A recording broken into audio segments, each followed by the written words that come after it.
Balotelli, Aguero!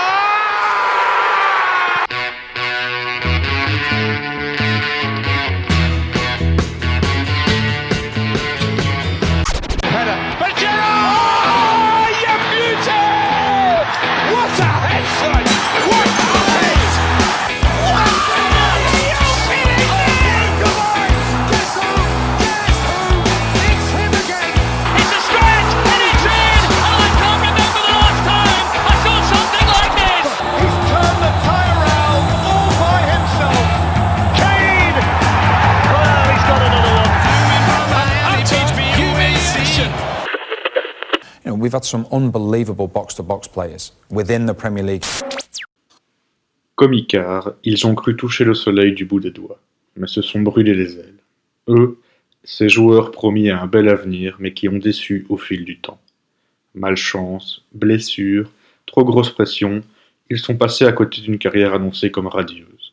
Voici l'histoire de ces espoirs perdus.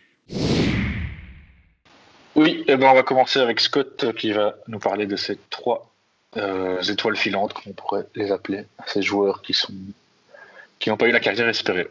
Salut Scott.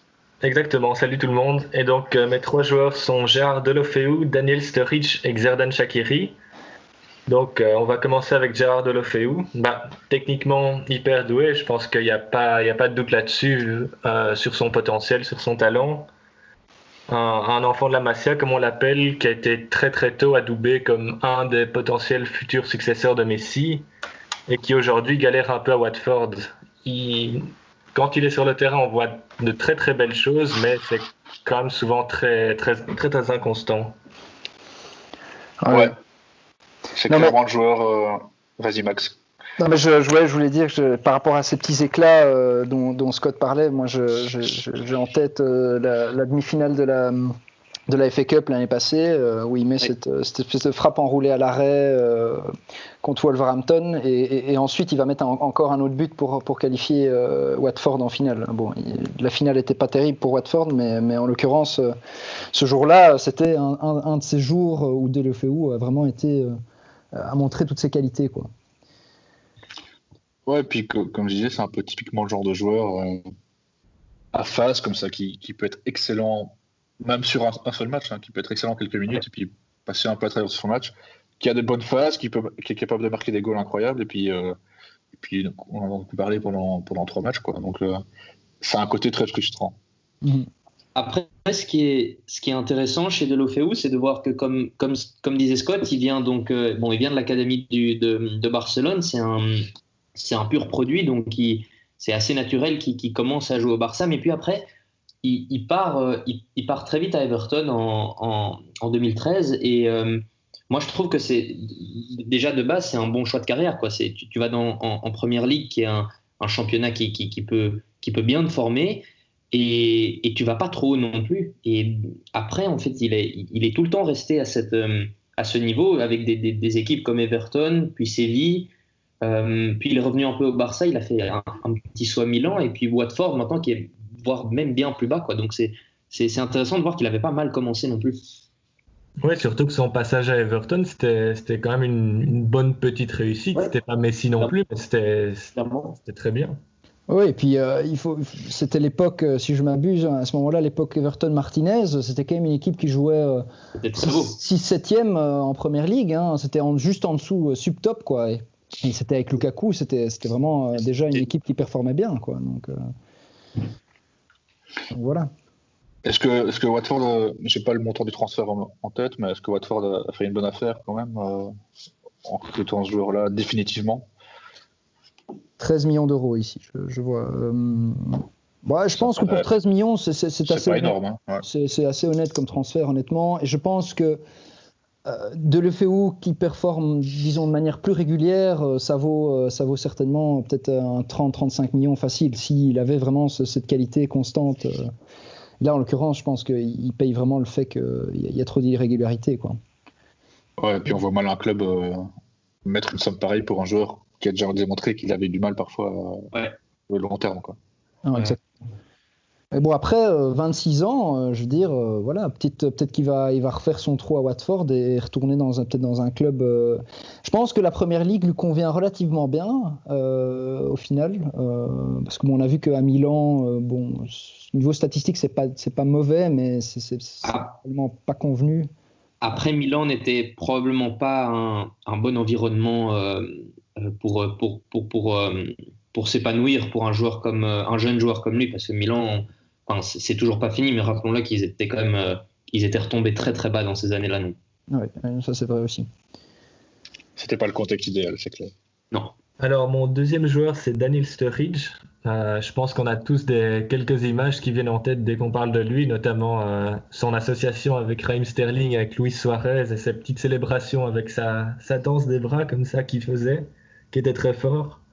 Mais c'était une des bonnes époques pour Liverpool en 2014, je pense, où sans la glissade de Gerrard contre Chelsea, il gagne cette première ligue, quoi. Clairement. Ouais, et puis également buteur en finale d'Europa League, si je m'abuse. Ouais, c'est vrai. C'était un peu sa bonne période, ouais. Mais disons je pense que c'est un des grands artisans de la reconstruction Klopp, la reconstruction de Liverpool sous Klopp en tout cas. Il était là dès le début entre guillemets et de Brendan Rodgers évidemment avant, mais je veux dire il était là aussi au début avec Klopp. Malgré le fait qu'à mon avis, on a quand même vu qu'au final il n'était pas trop dans les plans de l'entraîneur allemand, quoi. Mais je veux dire, c'est quand même aussi, je pense, en tout cas, je ne suis pas supporter de Liverpool, mais je pense que les gens s'en souviendront quand même comme quelqu'un qui a fait du relatif bon boulot, quoi, et du bien à l'époque où il était là. Oui. Après, ça reste le pic de sa carrière, entre guillemets. C'est ça. Longtemps, et où il a le plus marqué, quoi. Faut pas oublier que ça reste un joueur qui, comme tu dis Max, il a pas quitté en fait Liverpool sur une mauvaise note, quoi. C'est pas parce que ses prestations devenaient mauvaises qu'il est parti, quoi. C'est vraiment parce que quand t'as un attaquant comme Firmino, et puis après si sur les côtés t'as un attaquant comme Salah et Mané, c'est vraiment un échelon bien plus haut, mais c'est pas pour ses mauvaises performances qu'il est parti. On parle quand même d'un gars qui a marqué plus de 50 buts à Liverpool, quoi. Donc c'est pas rien. D'autant qu'il a eu quelques blessures aussi, ça l'a pas aidé. Clairement. D'ailleurs, son prêt à West Bromwich Albion, qui aurait pu être vu comme un très bon choix de carrière, il se blesse après, je pense, 6 ou 7 matchs joués, et le prêt, il est foutu à partir de ce moment-là, parce qu'il était blessé sur une longue durée. Donc c'est vrai qu'il y a parfois ces petits éléments de malchance qui arrivent peut-être vraiment au moment où il aurait dû avoir justement une passe où il pouvait jouer beaucoup de matchs à la suite, et il n'a pas eu ce petit élément de chance peut-être aussi. Mais c'est quand même triste de voir pour un joueur pareil qui a 30 ans, il a maintenant 30 ans, il est sans club, quoi. Il a aussi il a été accusé et ça a été prouvé qu'il a brisé des règles assez strictes concernant les paris sportifs. Donc il a reçu une suspension de 4 mois, quoi. Donc et il allait être transféré à Séville en fait, et en fait il n'a pas pu dû à cette suspension, quoi. Ouais, non, c'est vrai que ça donne pas envie à un club quand on voit un joueur qui est suspendu pour question de paris sportifs, ça c'est une certitude. Après, il n'empêche que voilà, je veux dire, un attaquant, il va pas jouer jusqu'à ses 36 ans, mais sa carrière est pas encore finie, qui sait. Non, c'est ça. Non. Moi, je pense que au-delà, en dehors du top 6-7 de Première Ligue, il a sa place presque partout, hein. Moi, je cracherai pas dessus, hein. Et qu'est-ce qui aurait fait que Sturridge sorte de cette catégorie d'un peu d'espoir raté, hein? Parce que à Liverpool, il était quand même très très bien parti pour s'affirmer comme un joueur du top, quoi. Peut-être continuer ça quelques années de plus, quoi. Je pense qu'il y a déjà le facteur, appelons comme on le veut, mais malchance d'être tombé, d'être un bon joueur, mais d'être tombé à côté de encore plus grand. N'oublions pas qu'il était à côté de Sterling et Suarez, qui l'année d'après partent à City et à Barcelone, quoi. Donc c'est pas facile de de reconfirmer les attentes quand deux piliers comme ça partent. Ouais. Ou alors tu le vois d'une autre manière et tu te dis mais il y avait Sterling et Suarez qui sont des joueurs extraordinaires à côté de lui. On a peut-être pensé à un moment que ce type était du même gabarit et qu'en fait il ne l'était pas et on s'en est rendu compte après.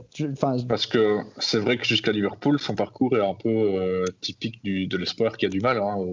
Formé à City, on a tendance toujours à l'associer à Chelsea, mais c'est bien à City qu'il a fait ses débuts pro. Où il est parti justement à Chelsea pour recevoir plus de temps de jeu et ça reste mitigé quand même du côté de Chelsea, donc jusque Liverpool ça ressemblait vraiment au parcours et d'ailleurs ça finit un peu de la même manière. Comme tu dis, c'est un peu chaotique parce qu'il change de position, il commence en milieu droit à Chelsea, il est sur les flancs et puis il passe plus dans l'axe, donc c'est un joueur qui s'est quand même pas mal cherché aussi. Après, je ne le vois pas pour se relancer. Disons, je ne pense pas que Séville aurait été un choix bon au niveau sportif parce qu'on se rend quand même compte qu'en général, ce genre de joueur anglais qui essaye à 30 ans de se relancer, il doit essayer de le faire en Premier League ou en Championship et pas dans des championnats étrangers parce que ça réussit rarement. Quoi. Ça, c'est symptomatique de tous les Anglais, malheureusement. Oui, les Anglais à l'étranger, ça n'a jamais été une grande histoire d'amour non plus. On y reviendra, j'imagine, on y reviendra. Ouais, tout à fait, mais comme Scott l'a dit, je pense, un club de première ligue du bas de tableau pourrait flairer le bon coup et essayer de lui retenter une chance. Je pense qu'il le mérite. Et si ça prend, c'est clair que ça peut être une bonne pioche. Après, surtout faut voir où il en est après une suspension sinon. Quoi. Surtout qu'il est gratuit, donc les clubs n'y perdent rien. Ouais, tout à fait. Il me fait un peu penser en fait à un Darren Bent, en fait, espèce d'espoir anglais. Darren Bent c'est un peu différent parce qu'il avait vraiment fait des bonnes saisons à Charlton à l'époque. Puis il arrive à Tottenham, grand club, et puis au final on se rend compte, Darren Bent c'est un peu une fin de carrière en dents de scie, quoi. J'espère pour Sturridge qu'il suivra pas le même parcours, quoi. Mais moi ça me fait penser à j'ai oublié son prénom, mais Solanke, le joueur de Chelsea justement, qui est parti à Liverpool. Dominique. Qui maintenant est à Bournemouth, qui a jamais su s'imposer non plus, alors qu'il avait été élu, je pense, meilleur joueur du. Est-ce que c'était l'Euro ou la Coupe du Monde? L'Euro U21, je pense, ouais. Ouais, c'est ça. Donc, mon troisième joueur, c'est Xherdan Shaqiri. Je pense que c'est le plus discutable dans la liste, de par le fait de le mettre dans entre guillemets, une étiquette de talent gâché. Mais c'est par rapport au fait qu'avec le talent qu'il a, je pense par exemple à sa bicyclette avec la Suisse à l'Euro 2016 ou à toutes ces chevauchées où il peut dribbler un défenseur très très facilement. Ce genre de joueur-là, il doit jouer. Et le constat aujourd'hui, c'est que depuis 2 saisons, il est sur le banc à Liverpool.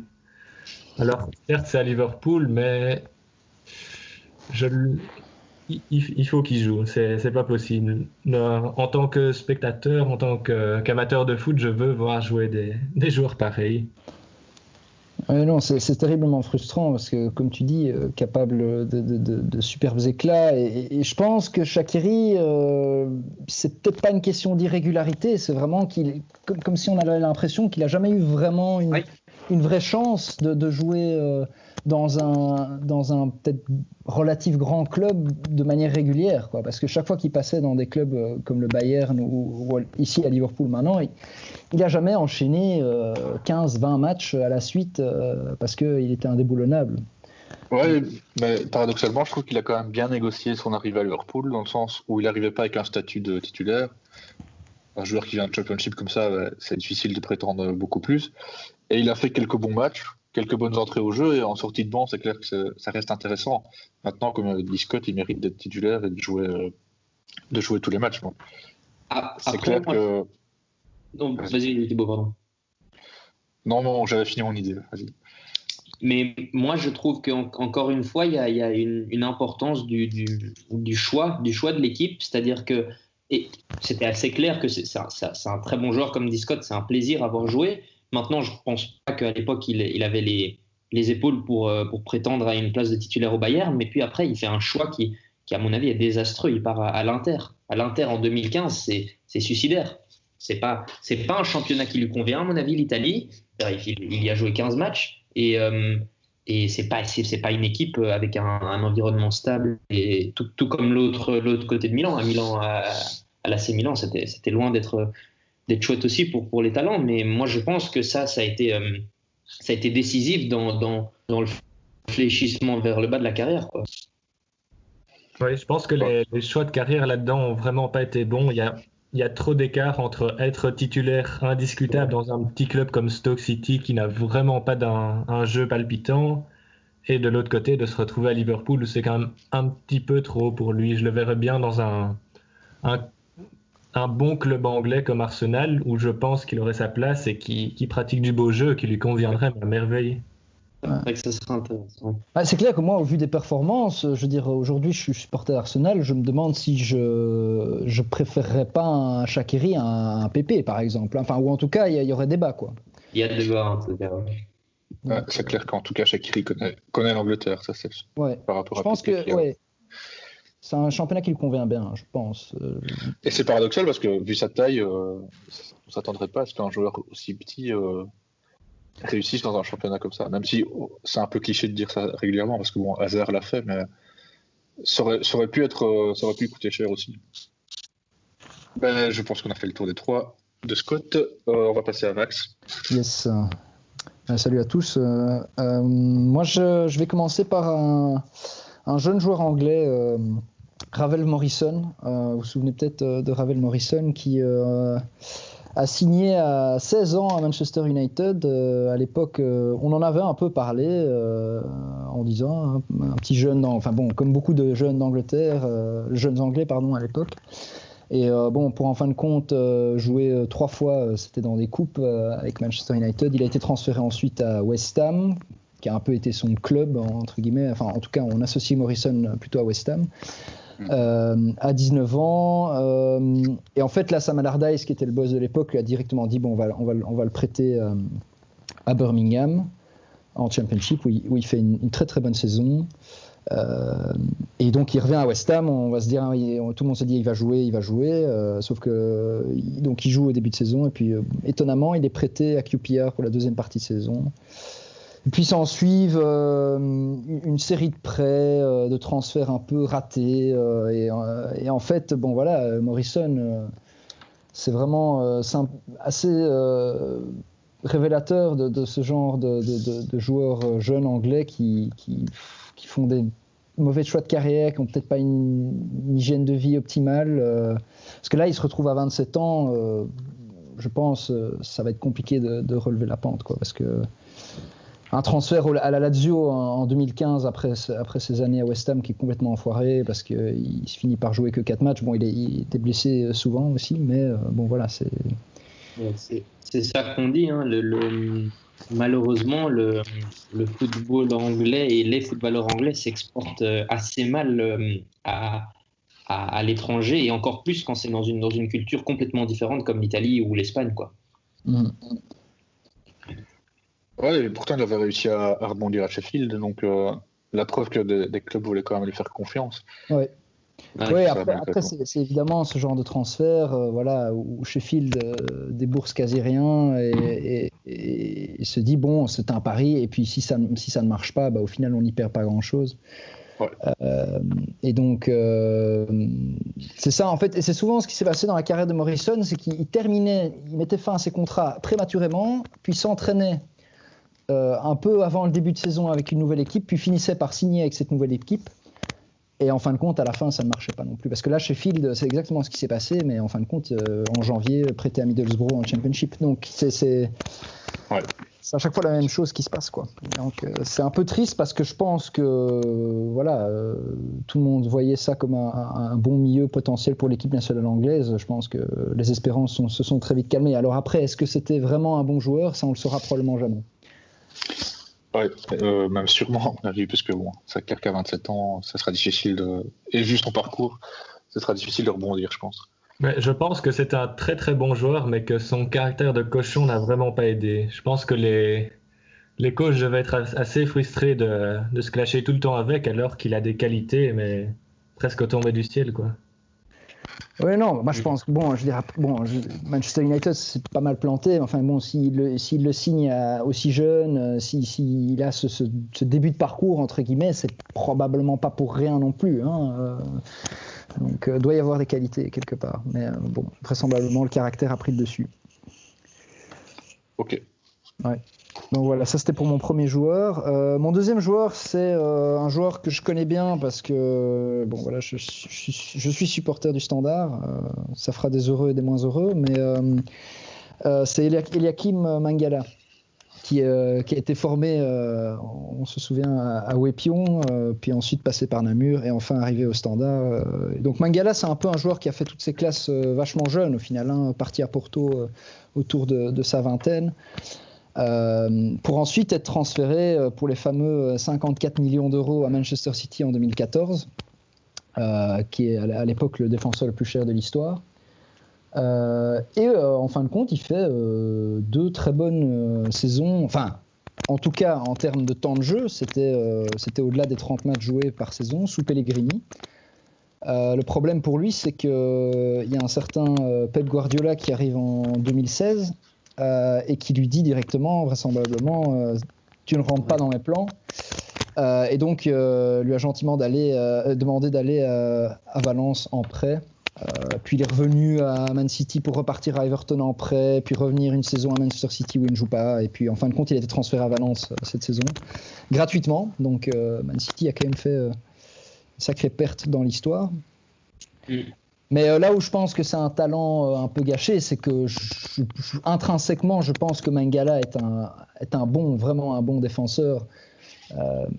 Mais il manquait probablement un petit quelque chose, je sais pas. C'est assez spécial comme situation. Comme dit Max, ça reste, à mon avis, sur le fait que ce soit un bon défenseur, il y a peu de doute là-dessus, mais c'est un joueur qui, je pense, a simplement pas eu beaucoup de chance. Pellegrini le disait d'ailleurs quand il a été acheté pendant ses premiers matchs, il raconte que contre Hull City, Manchester City va perdre 2-0 pour ensuite gagner 4-2, mais il perd 2-0 avec un autobut et un penalty de Mangala, et Pellegrini après va continuer à soutenir Mangala en lui disant voilà, c'est un jeune qui n'a pas eu beaucoup de chance dans ses matchs parfois, mais il a, comme disait Max, il a vraiment cru en lui. Et malheureusement, ça n'a pas été le cas de Guardiola. Ça, c'est bon pour des raisons certaines obscures, d'autres assez évidentes. Le fait que la défense n'était pas au top quand Guardiola était arrivé. Mais bon, moi, je pense qu'il n'y a pas de doute sur le fait que ça reste un défenseur qui était très, très, très, très correct. C'est une puissance. C'est phénoménal. Son physique et sa rapidité étaient assez impressionnantes, moi, je me souviens. Ouais, et je pense que à Porto et même au Standard dans une moindre mesure, on a vu quel genre de joueur c'était, de quoi il était capable. Donc c'est clair qu'il a des qualités. Maintenant, ces 2 saisons à City l'ont sans doute un peu cassé. Il a eu une bonne saison à Valence, je pense, même si je ne l'ai pas suivi de très près. En tout cas, il a joué pas mal. Et puis depuis, c'est clair que le prêt à Everton, ça a été catastrophique. Là, il est de retour à Valence, donc quelque chose s'est cassé à ce moment-là, ça c'est certain. Ouais, je pense que son grand malheur, ça a été que Pep Guardiola devienne coach de City, parce que en plus, Guardiola met beaucoup l'accent sur la relance de la part des défenseurs centraux, et c'est un petit peu le point faible de Mangala par rapport à son physique, à sa rapidité, ses interceptions. Et donc, ça a été un coup dur, d'autant que Guardiola n'hésite pas à sacrifier des meubles du club pour sa vision à long terme. On pense à Joe Hart qui a été une légende du club, qui a été sacrifié parce qu'il ne relançait pas assez bien au pied. On pense à Mangala de nouveau parce qu'il n'a pas une relance alors qu'il vaut 54 millions. Il n'hésite pas. Ouais. Je pense qu'après aussi... Vas-y Antonio. Vas-y Max. Mais je voulais rebondir sur le fait que je pense que Mangala, sa malchance, c'est qu'il est peut-être tombé sur l'équipe en première ligue qui lui convenait le moins, en fait. Parce que niveau physique, il aurait pu probablement aller un peu partout. Et bon, le prêt Everton, il n'a pas fonctionné, mais bon, ça, c'est dû aux autres malchances qu'il a eu pendant sa carrière, c'est les blessures. Il se fait une grosse blessure au genou et du coup, il peut plus jouer le reste de la saison. Donc, on n'a jamais vraiment vu sur le long terme qu'est-ce qu'il pouvait donner dans une autre équipe en Première Ligue. Je reste persuadé qu'au niveau physique, il aurait pu faire du bien à une équipe comme Everton, à une équipe sub-top, je sais pas, comme Leicester. Je le verrais bien, je sais pas pourquoi, Leicester par exemple. Donc voilà, je pense que Man City avait vraiment, comme dit Scott, ce jeu basé sur la relance, et là, évidemment, c'est pas compatible. Et il a l'avantage d'être gaucher, je pense. Oui, non, il est gaucher. Oui, non, effectivement, et ça, c'est quelque chose ce qui peut être un atout dans certaines défenses. Ouais. Parce que souvent, je pense qu'il y a une majorité de joueurs droitiers, et il y a des coachs qui aiment bien jouer avec un gaucher et un droitier en paire centrale. Donc, ça aurait pu être un de ces atouts également. Non, c'est évident. Après, c'est aussi intéressant de se dire qu'il, comme tu disais, Max, il est tombé vraiment il se met dans une situation, enfin, il est dans une situation assez difficile, même en équipe de France, où il n'a pas spécialement l'occasion de briller, parce qu'il se retrouve très vite face à... Faut souligner qu'il est quand même, en 2011, c'est lui le capitaine de l'Under 21 français. Hein. Et après, il se retrouve très vite propulsé en équipe de France, où malheureusement, il tombe contre des monstres comme Varane et comme...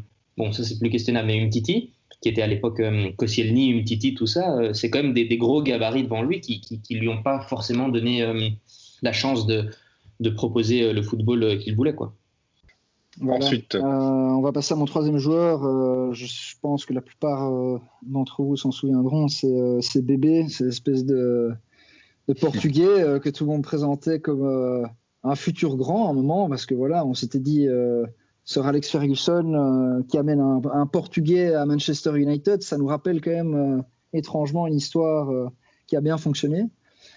Celle de CR7 évidemment, et bon, Bébé il avait fait une bonne saison dans un club portugais qui s'appelait Estrela da Amadora, et il avait été transféré à Guimarães, et Guimarães n'avait même pas eu le temps de le faire jouer que Manchester United l'avait retransféré le même mercato.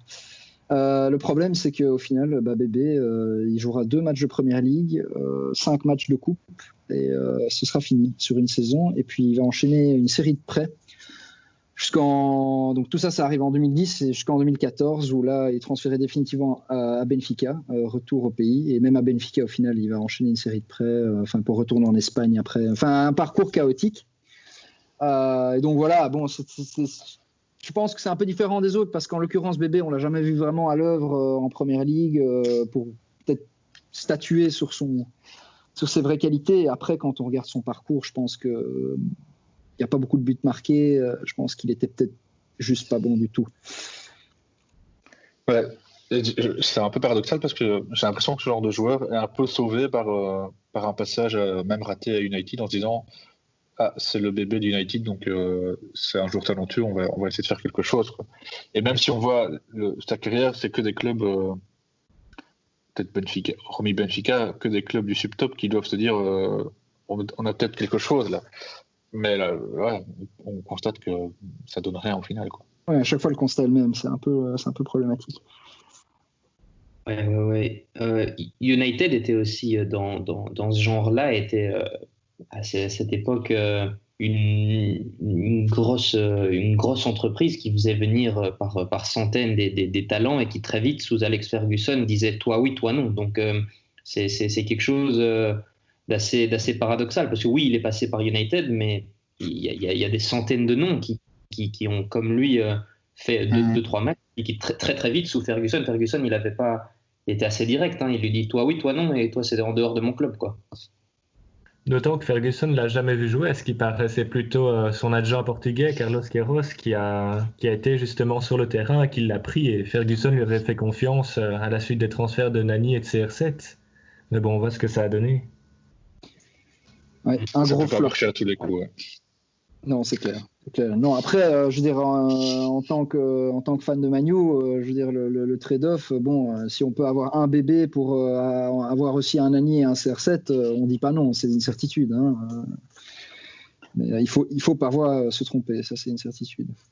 Ça arrive. Et puis avec un agent comme Jorge Mendes, je pense que ça l'a un petit peu aidé aussi. Oui.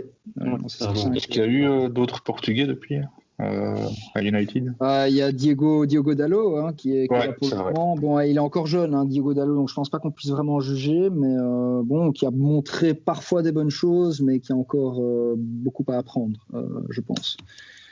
Mais sinon, non. Qui sera peut-être dans cette liste dans quelques années, qui sait?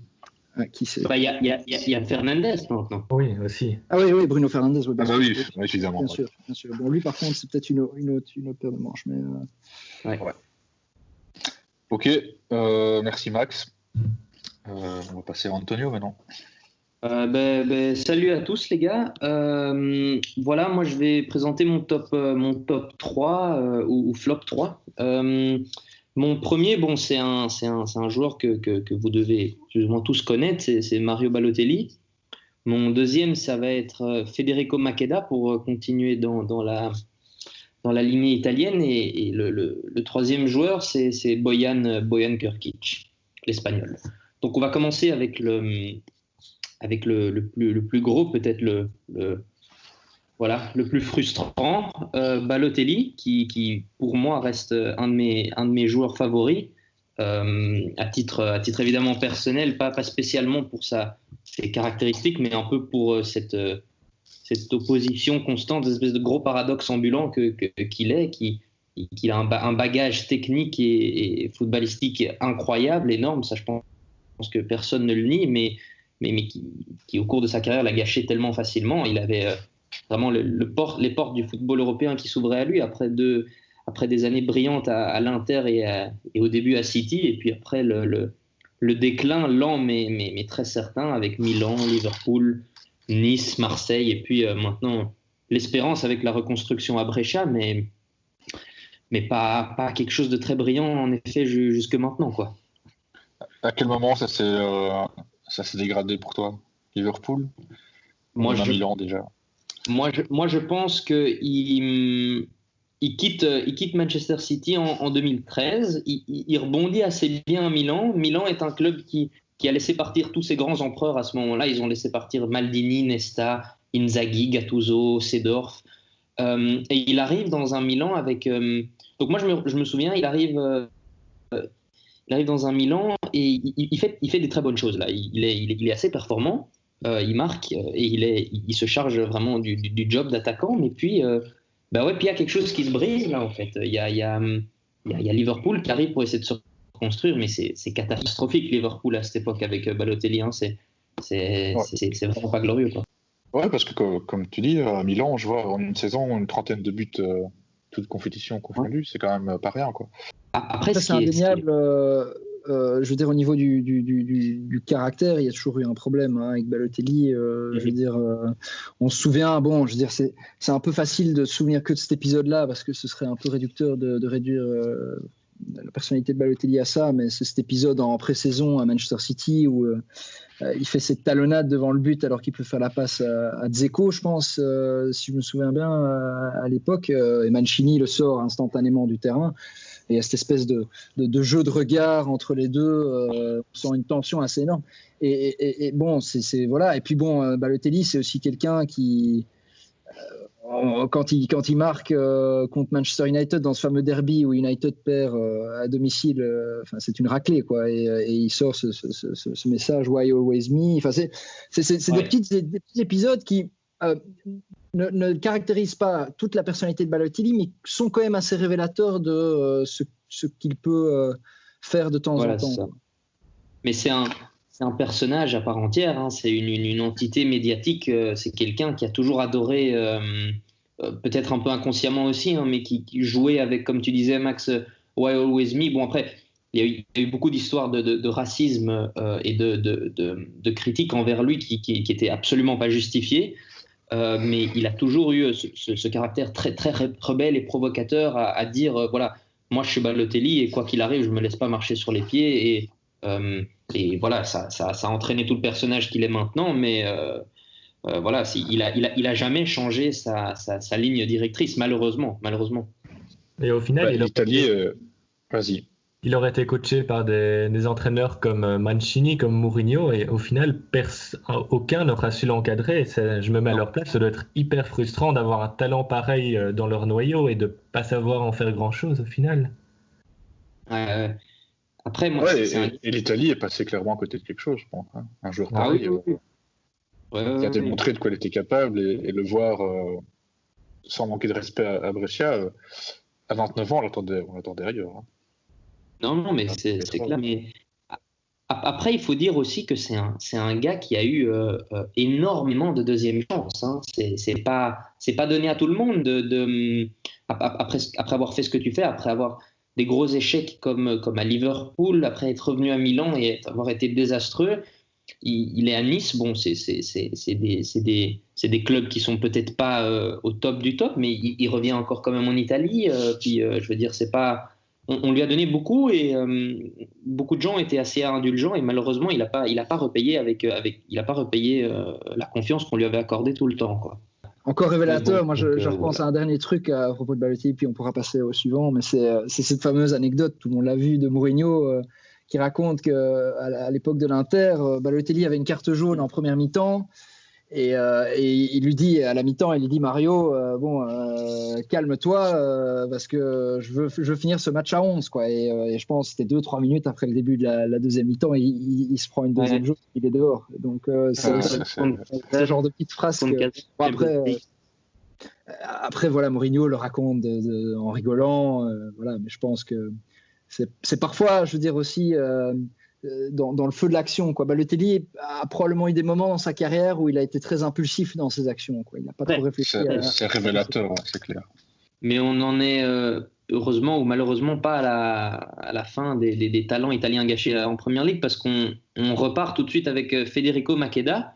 Bon, peut-être que vous en avez entendu parler. C'est un joueur italien qui au final n'est pas comme plusieurs déjà présentés avant, il est pas si âgé, hein, il a 28 ans. Donc, et pourtant, quand tu entends ce nom, tu te dis ce type, il est là depuis tout le temps, quoi. Il fait ses années formatrices à la Lazio avant de passer à United en 2007. En 2008, il commence, il fait son grand début, il est lancé dans le bain par Ferguson un peu de manière désespérée.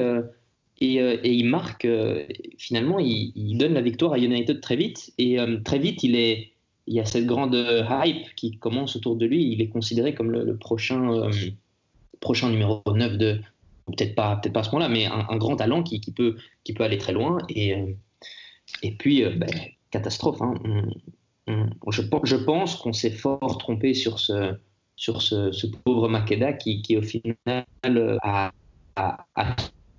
subi beaucoup de pression. Peut-être que c'était pas justifié, peut-être que en fait ses débuts mirobolants lui ont joué un très mauvais tour, comme c'est arrivé souvent avec d'autres. Tu dis on s'est trompé sur son talent ou sur le fait qu'on l'a trop vite lancé dans le grand bain?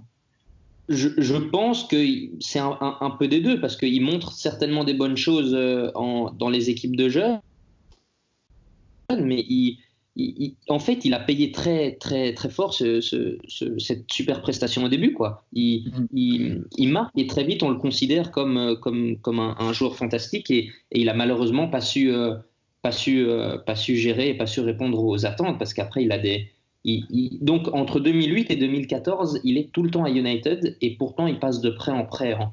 Il revient en Italie avec la Samp.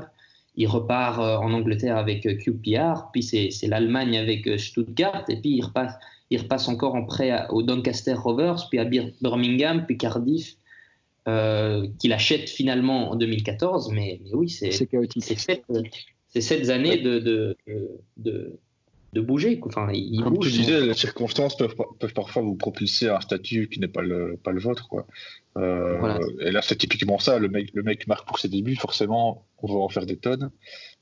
Et quand tu sais pas assumer par la suite, parce que tu n'as peut-être pas les capacités de le faire, ça peut devenir chaotique, quoi. Et c'est symptomatique de quelques talents dont on a parlé. Il sait faire un coup d'éclat, sûrement d'autres, mais il a en concurrence avec lui des gars comme Michael Owen, des Wayne Rooney, des Stark, qui savent faire ça toutes les semaines ou presque. Et c'est dur de confirmer ça sur la durée. Ouais, clairement, mais il est en plus, tu vois, il a les, c'est ce que je te dis, parfois comment dire, les premières impressions sont assez trompeuses, hein, parce au final, il joue avec les équipes de jeunes italiennes, il fait U16, U17, U19, U21, il a comme agent Mino Raiola qui est quand même, voilà, c'est quand même pas rien, quoi. Mino Raiola, il est quand même bien qu'on dise beaucoup à propos de lui, ça reste quand même un gars qui sait repérer les talents et on le sait qu'il a le flair pour ça. Donc voilà, il part avec des beaux atouts, mais malheureusement ça se confirme pas, quoi. Et il a 28 ans maintenant, il joue en Grèce au Panathinaikos. Donc bon, de là à parler de réussite, moi je sais pas. Ouais, c'est clair qu'en plus, pour rajouter une couche, je pense qu'à ses débuts, Ferguson avait été assez dithyrambique le concernant. Et quand Ferguson met beaucoup d'espoir sur vous, c'est clair que ça peut aussi chambouler à un moment ou l'autre. Ouais.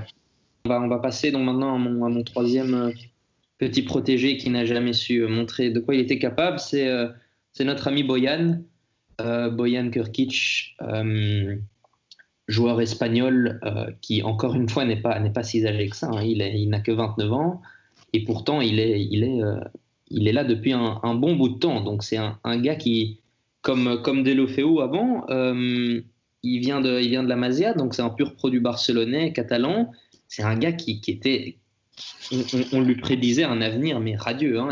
Pour vous donner quelques chiffres, c'est plus de 900 goals en équipe de jeunes. Donc bon, d'accord, c'est beaucoup de matchs joués et beaucoup de matchs contre des petites équipes avec le Barça, mais 900 goals, ça reste quand même assez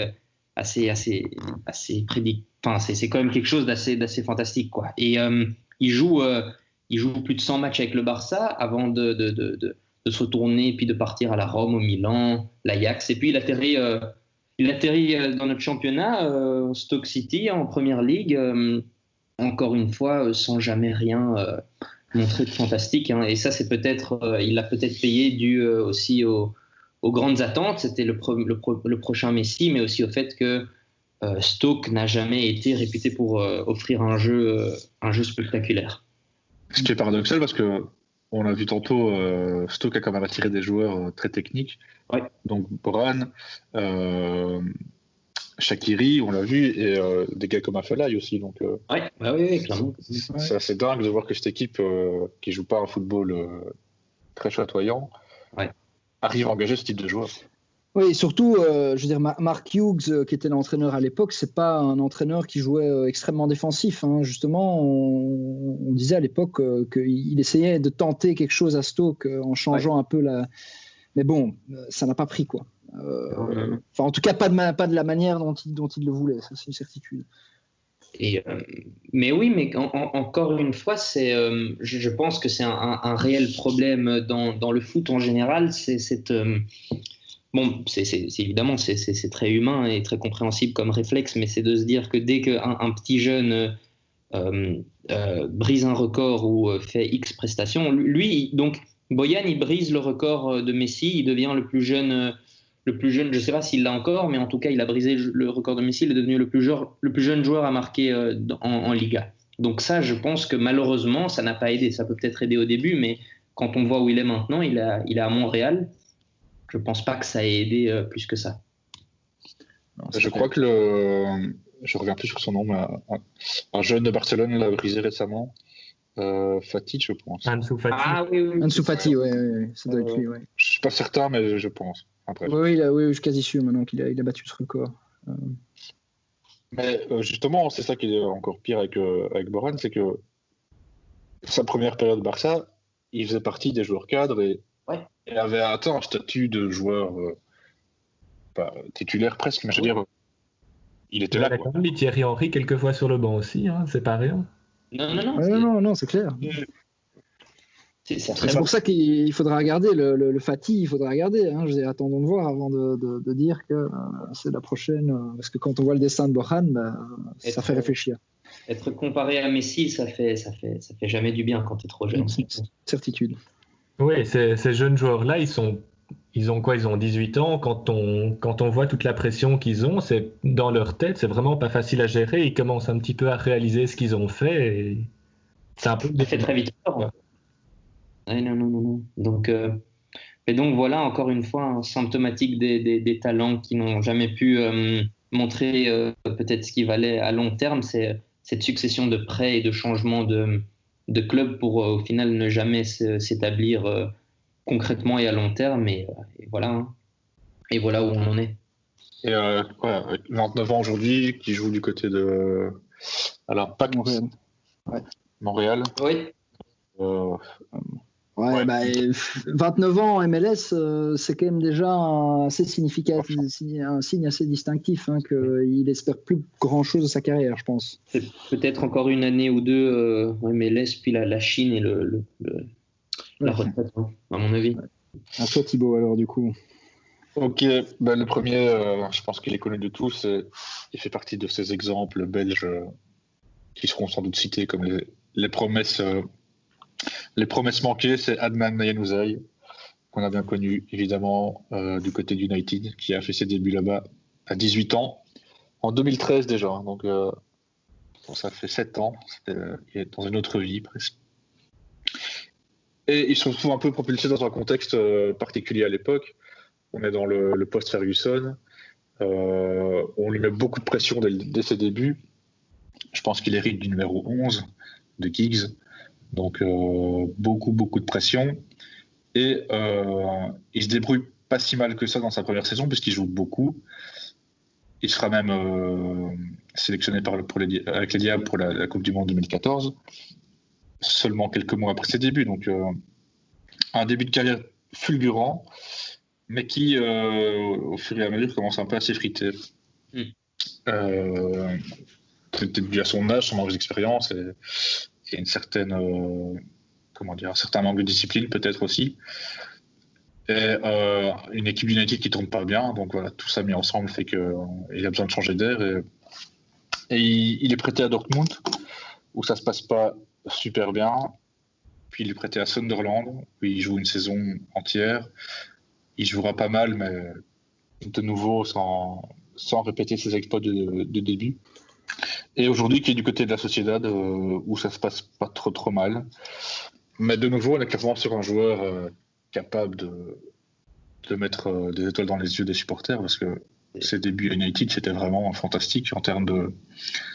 Pas tellement en termes de statistiques, mais en termes de profil de joueur et d'élégance sur le terrain, c'était assez sensationnel. Un joueur qui est d'une élégance rare, ça il faut le souligner, et je pense que c'est peut-être ça le plus frustrant, c'est de voir qu'il a peut-être souffert des changements de tactique, de manager, de tout ce qu'on veut, mais c'est un joueur qui est d'une élégance vraiment très, très, très raffinée, et je pense que l'Espagne peut lui faire beaucoup de bien à ce niveau-là, parce que c'est moins physique que la Première Ligue, mais tout en restant un championnat assez respectable, et Real Sociedad est une équipe qui maintenant fait ses preuves comme étant très très très très respectable dans le championnat elle-même, quoi. Oui, c'est clair. En voyant son pied gauche, on se souvient de ce but à la Coupe du Monde qu'il met contre les Anglais. Ça prouve tout, quoi. Ça prouve tout le talent qu'il a. Ouais, c'est d'autant plus frustrant qu'il jouait pas mal à United en termes de quantité, je veux dire. Donc en 2 ans, il a quand même joué 50 matchs de Première Ligue. Donc, ouais. Pour un gamin de 18-19 ans, c'est pas si mal que ça. Hein. Ah non, clairement. Non, après, il est vraiment, je trouve, symptomatique de l'ère post-Ferguson juste après, quoi. Voilà, c'était David Moyes, c'était pas un contexte facile dans lequel évoluer non plus. Mais après, je rejoins Antonio, je pense que probablement que la Liga est un peu plus adaptée à son jeu et à son style de jeu, en tout cas. Parce qu'il a cette élégance, balle au pied, où il peut faire peut-être plus facilement parler sa technique en Liga qu'en Première Ligue. Ouais, d'ailleurs, en termes de stats, c'est sa saison, ces 2 saisons les plus prolifiques. Hein, donc, à 25 ans, il n'est pas trop tard encore pour rebondir. On lui souhaite en tout cas, mais avec les Diables, j'ai l'impression qu'il y a toujours ce sursaut de forme qui intervient à l'approche des grandes compétitions. Il avait été sélectionné seulement quelques mois après ses débuts en 2014. En 2018, un peu in extremis de nouveau, il est sélectionné et puis il arrive quand même à marquer ce but qui qui est finalement assez important. Donc, j'aurais pas été étonné qu'il soit de nouveau sélectionné pour l'Euro 2020, hein, parce que il revenait un peu dans le coup avec Sociedad. Donc, ouais, on sait que c'est un joueur qui a des qualités, c'est ça qui est frustrant avec lui, quoi. Après, moi je pense que, je veux dire, pour Januzaj, la Sociedad, ça joue le top 6-7 en Espagne. Même oui, évidemment. Maintenant, ils sont 4e. Je veux dire, c'est pas, je pense pas que. En tout cas, Liga, il peut peut-être pas viser plus haut, mais je pense que là, il est bien. Et il faudrait peut-être encore avoir un recul d'une saison supplémentaire pour voir vraiment. Mais je pense qu'il est bien là où il est pour le moment, en tout cas. Ça aurait pu clairement mal finir. Enfin, plus mal finir que ça. Oui. Quand on voit les destins des autres dont on a parlé, ça va encore. Après, il est un peu plus jeune aussi. Il a le temps, c'est ça, il a le temps. Ouais. 25 ans, il a une belle dizaine d'années encore devant lui. Oui, c'est vrai qu'on parlait de l'ère post-Ferguson. C'est pas le seul talent qui a aussi été un peu mis de côté et gâché. On pense aussi à un Memphis Depay qui avait tout pour réussir, toutes les qualités qu'il fallait pour réussir et qui aujourd'hui se retrouve à Lyon. Ouais. Ah non, c'est vrai que c'est dans la même veine. Mais oui, c'est vraiment, bon, on peut dire malchance, hein, de tomber au mauvais moment, au mauvais endroit, entre guillemets, quoi. Bon, est-ce que ça aurait changé la donne, je sais pas. Mais si Ferguson avait été toujours en place, il aurait peut-être pas eu sa chance, donc. C'est ça que je voulais dire. C'était peut-être un mal pour un bien aussi, à voir. Il y a des deux. Un autre très grand espoir anglais qui s'est un peu ramassé au final, c'est notre ami Jack Rodwell, qui a fait ses débuts très très jeune, sous Maurice d'ailleurs, à Everton, à 16 ans. Mais ensuite une carrière qui a un peu décliné quand il a quitté Everton. Il avait rejoint Manchester City à l'époque, où ça s'était pas passé super bien, avec la malchance des blessures aussi évidemment, mais il a essayé de rebondir du côté de Sunderland, mais ça s'est pas passé très bien non plus. D'ailleurs, ceux qui suivent la série Netflix Sunderland Till I Die, on ne donne pas une image très positive parce que c'est un des rares qui refuse de quitter le club pour alléger la masse salariale, quoi. Donc, les supporters en gardent pas un souvenir incroyable. Mais tout ça pour dire que du côté d'Everton, il est considéré comme un des tout grands espoirs anglais dans le milieu de terrain, mais il n'a pas su rebondir ou en tout cas confirmer ses espérances en rejoignant un grand club comme City. Oui, je pense qu'il est parti trop tôt à Manchester City. Je pense que c'était vers 21 ans. Et quand tu regardes la concurrence qu'il avait, il y avait des Yaya Touré, des James Milner, des David Silva, des Gareth Barry dans le milieu de terrain. C'est très difficile de faire avec ça. Ouais, et ça s'est vraiment dégradé assez fort après City, hein, puisque Sunderland, il a quand même joué, mais l'année dernière, il était à Blackburn. Cette saison-ci, il a réussi à rejoindre un club de Premier League avec Sheffield. Donc. Mais il a pas joué, hein, c'est ça, hein, Sheffield. Non, il n'a pas joué un match. Je ne sais pas si c'est parce qu'il est blessé ou qu'il n'avait pas encore le niveau, mais ça reste assez incroyable vu son parcours de carrière de pouvoir rejoindre un club de Première Ligue, quand même. Ouais. C'est clair, mais je pense que Rodwell, on peut peut-être parler aussi un peu de l'impact que le mental peut avoir dans le foot, hein. Je veux dire, quand on se retrouve à 21 ans, comme tu disais Scott, dans une équipe comme Manchester City, et qu'on n'a pas sa chance, on peut peut-être un peu mentalement se dire mais en fait, je suis peut-être pas aussi bon, et tout d'un coup, tout s'effondre et on n'arrive jamais à revenir dans le jeu, entre guillemets. Et parfois, c'est peut-être la différence qui fait entre un joueur normal et un bon joueur, c'est que certains joueurs arrivent parfois à se relever de ce genre de mauvais espace, ou alors à prendre des décisions rapides qui leur permettent d'avancer, parce que c'est peut-être ça le problème de Rodwell, c'est rester à Manchester City dans cet état-là des choses, c'était peut-être pas la meilleure décision non plus. Ouais, il a eu la chance de faire ses débuts directement. Un premier match de la saison de City, il était titulaire, et ça prouve les espoirs qu'on plaçait en lui aussi à l'époque, hein. Donc il a dû tomber de haut, quoi. Et donc c'est là où je parle du mental, c'est espèce de chute où parfois c'est difficile de s'en remettre, quoi. Surtout quand t'es jeune. Je pense qu'il n'a pas été épargné par les blessures non plus, donc non, ça n'a clairement pas aidé. Ouais, son destin me fait un petit peu penser aux difficultés qu'ont les les dernières promesses d'Everton comme Ross Barkley, comme John Stones, ça a vraiment s'imposé dans un plus grand club qu'Everton. Ouais, c'est vrai que la liste est aussi longue. On les présente vite comme des élus et au final, en franchissant l'étape vers le top, ils calent un petit peu ou ils jouent de malchance. Il y a beaucoup de paramètres. Ouais. Le prochain joueur, c'est aussi un gars dans lequel on avait placé beaucoup d'espérance, c'est Jack Butland, le gardien anglais, qui a fait ses débuts, enfin en tout cas qui s'est révélé du côté de Stoke City, où il joue toujours, mais dans des divisions inférieures. Et très vite, on a placé beaucoup d'espoir en lui parce qu'on le voyait vraiment comme la référence des gardiens anglais, en tout cas celui qui allait devenir au niveau international le grand gardien anglais, qui allait un peu sauver tout ça. Il faut constater qu'au final, il n'a jamais su franchir le palier Stoke City. Donc, si aucun club s'est intéressé à lui, ça peut expliquer quand même beaucoup de choses. Après, à Stoke, il a jamais été mauvais. Hein, je veux dire, il a toujours fait son travail sans jamais. Ça n'a pas été qualifié d'un mauvais gardien, quoi. Non, tout à fait. Mais je dirais qu'il n'a jamais su non plus atteindre un niveau de performance qui aurait pu justifier un transfert, quoi.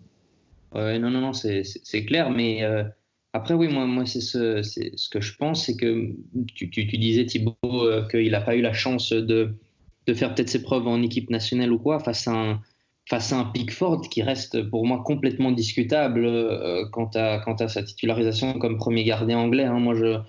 Pickford ne m'a jamais convaincu et je pense que c'est aussi un talent sans être mauvais qui est assez surestimé, je trouve. Ouais, qui a été aussi acheté très cher. Donc, oui, ça joue sûrement un rôle.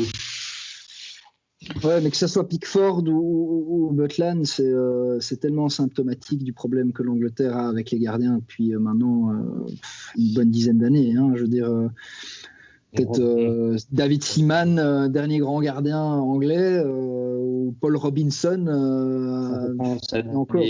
Il y a eu des catastrophes. Hein. En 2010, c'est Robert Green qui garde les cages anglaises. C'est horrible à voir. C'est pas un problème qui est là depuis 2 ans, quoi. C'est un problème qui est là depuis un bon nombre d'années. Et je pense que vraiment, quand on voit l'espoir que le peuple, parce que voilà, je parle de peuple parce que vraiment en Angleterre c'est une religion, mais c'est Butland, ça va être le nouveau gardien pour l'équipe nationale pour les 10 prochaines années. Mais en fait, il y a eu une tradition de gardien, comme tu dis, Max, avec Seaman, avec Gordon Banks, Puis après, moi je trouve des Joe Hart ou quoi n'ont pas été non plus.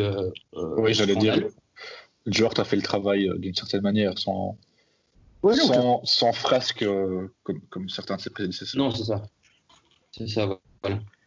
Mais le plus symptomatique, je pense, c'est son arrivée en équipe nationale où c'était pour l'Euro 2012, il est présélectionné il est même sélectionné pour l'Euro dans le noyau des 3 gardiens, alors que le gars n'a jamais joué un match en première ligue, ni même plus bas, il est en D4 à l'époque. Et c'est parce que le deuxième gardien se blesse qu'il est promu dans le noyau. Ça veut tout dire de lacune à ce poste-là en Angleterre. Ouais. Sans doute aussi pour ça qu'on a placé beaucoup d'espoir en lui, puisque il sortait de nulle part, entre guillemets, quoi. Ben voilà, c'est sur cette... si vous n'avez plus rien à ajouter concernant ce gardien anglais, qui est toujours à Stoke, comme je l'ai dit, à 27 ans, hein, donc c'est pas si vieux pour un gardien. Donc, encore assez jeune. Hein. Peut-être qu'un jour, il pourra espérer revenir en première ligue. C'est ce qu'on lui souhaite en tout cas. On le souhaite. Voilà, on a fait une petite liste qui n'est évidemment pas exhaustive de ces talents un peu gâchés, le mot est grand, parce que certains joueurs ont quand même eu des belles carrières, donc on a forcé le trait évidemment. N'hésitez pas en commentaire à faire votre liste aussi, hein. Je pense qu'il y a beaucoup de joueurs qui n'ont pas été cités aujourd'hui et qui mériteraient de s'y retrouver.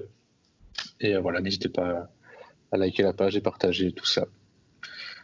Et on vous souhaite une bonne soirée en espérant vous revoir bientôt.